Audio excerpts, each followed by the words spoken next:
September or October of 2009. And it was a very frustrating experience and very emotional for the family to have someone na gusto ko kami financially.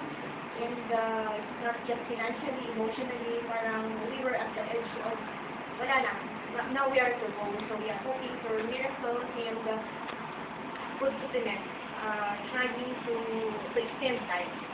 Nung binigay sa akin yung 700, as you say, yes, diba, parang the usual thing is we are negative about it. We don't listen. And alam mo naman tayo, pag I am a pharmacist by profession and I have a drugstore, so parang alam mo naman minsan, pag nasa medical field ka, feeling mo, marami kang alam, and there's someone introducing your product na parang, hello, mas marunong ka ako sa'yo, di ba, parang feeling mo gano'n. And I was so busy at the time, so parang I was busy na TV, kinlay naman siya, pero siguro I was stressed, I am so problematic, and inaantok ka na, so I just turned it off, so parang wala akong naintindihan. So siguro one fine introduction is not enough. And then later, nung nagkaroon ng problem sa family, I already had an idea of stem cell because it was din on TV. Pero yung nakita ko sa TV was for beauty purpose. Kaya then I was asking, wow, ang sarap siguro nitong paganda kung pabata. Parang nasabi niya, denial stage ka. Then I was asking the price and it cost you so much. And I think sabi ko, I cannot afford it. Pero nung brother ko gano'n, hindi na makalakad. Nawala siya ng doctor. Yung bukol niya is bumababa na sa ulo, sa face, and yung mouth niya hindi na siya nag-i-close.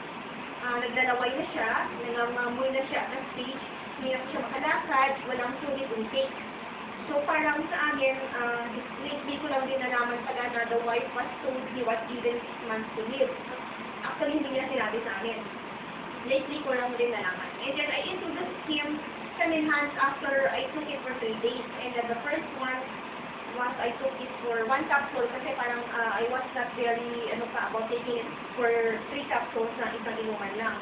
And then after in my 5th day, binigyan ko na siya kasi I never had allergies na. And what I saw in my brother was December, he started to have better paglakad. And then yung brother ko kasi talagang nangangamoy na. So from afar, kahit malayo pa siya, bumababa ng stairs, maaamoy mo na talaga siya, malansa, nakakasuka. You know, when you see someone like that, gusto ko mag-normal, kaumiyak na naman ako, diba? Sige na. Pag nakikita ko siya talagang, you know, I cannot face him na ganito, nakausapin ko siya, hindi ko siya pinakausap. Hi, hello lang, kumusta ka, kumain ka na ba? Because I cannot face him na nakikita ko siya gano'n. So December, he started to feel better. Sabi ko, wow, grabe itong product ko na to. Iba pala talaga siya. And it's true as promise. Parang we were not hoping for total healness. Pero pag nakita mo yung brother ko na pag hinawakan mo yung paa niya, matutumba yung katawan niya. Kasi wala nang di ba? Parang walang messenger. Parang the brain is not functioning well to tell you na i-bend mo siya, gano'n. So 3 tao na bubwas sa kanya, talagang totally hindi siya makalakad. Nakapag-start siya magka-December, January, February, umuwi na siya sa Mindanao because he can walk on his own. Ngayon, kumakain na po siya ng tubig. Before po, wala. Topas ng espanudol. Dumudugo po yung bunganga niya kung kumakain siya kasi nga malaki ang bukol niya sa mouth. Hindi mo maklose. And then, ang very dramatic kasi doon sa amin, nung after, on the second week na uminom siya ng stem, in-increase ko siya ng 3 capsules after 1 week.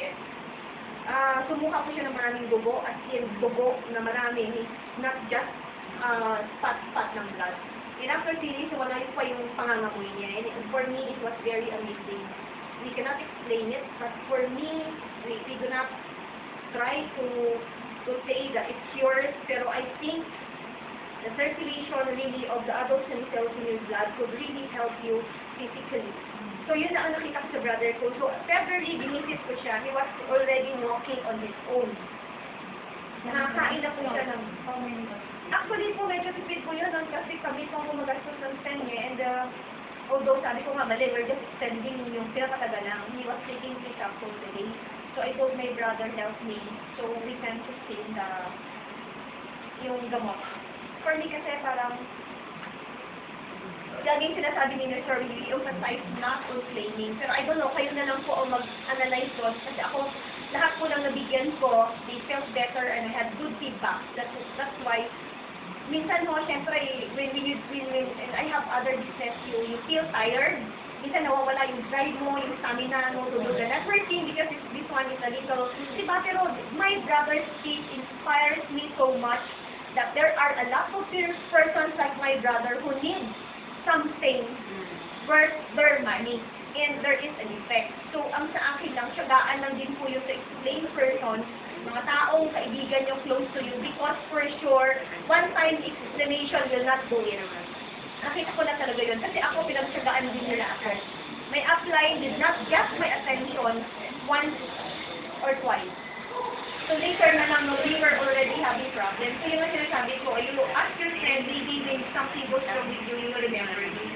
So marami pang actually i-share kasi I had dramatic results from my clients, pero that's the most very promising one is the case of my brother.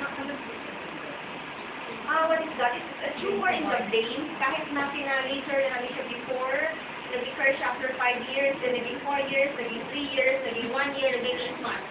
And then pag the last operation was 2 weeks after he was again operated. So, susunod na yung siya ng doctor. Pero ngayon yung gusto niya medyo lumiliit na. Hindi kami hindi po kami po without assistance. Before po tatlong tao po nagbubukas sa kanya. Para po siyang bako talaga. Because walang control. There's really nothing. And for me, it's a blessing to came across the next year. Yun lang po. Thank you.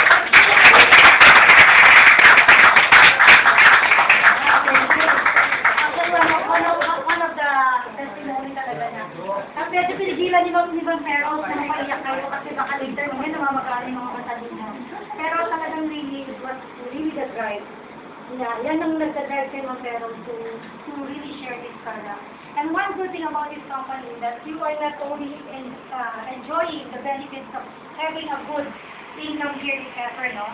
Pero the most and the positive way is that to change people's lives. Diba? Those people na talagang wala na po silang maasahan, o wala na silang nakikita lunas. We're not saying nga, nakakalunas tayo, but giving them a more positive point of view in life. Nagbabago po. So maganda yun. Maging positive yung galing ng disposition, mas better.